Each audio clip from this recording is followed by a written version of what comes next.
Hello guys, আসসালামু আলাইকুম। আশা করি সবাই ভালো আছেন। আমার ছেলে মোহাম্মদ আদনান সাহেব চৌধুরী এর প্রথম বার্থডে চলে এসেছে। তাই আমরা বেকারিতে গেছিলাম কেক কেনার জন্য। সেখানে যাই আমরা একটা সুন্দর দেখে কেক সিলেক্ট করি। আমাদের সাথে স্বামীও গেছিল।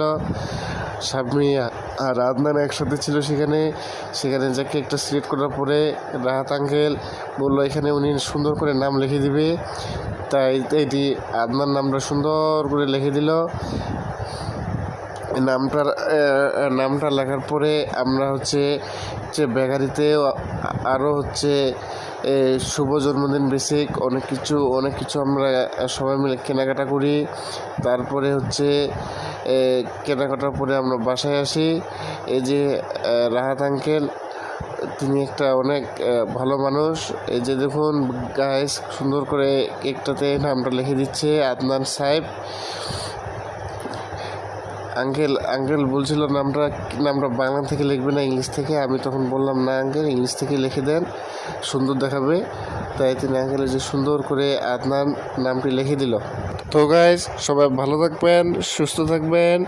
আল্লাহ হাফেজ।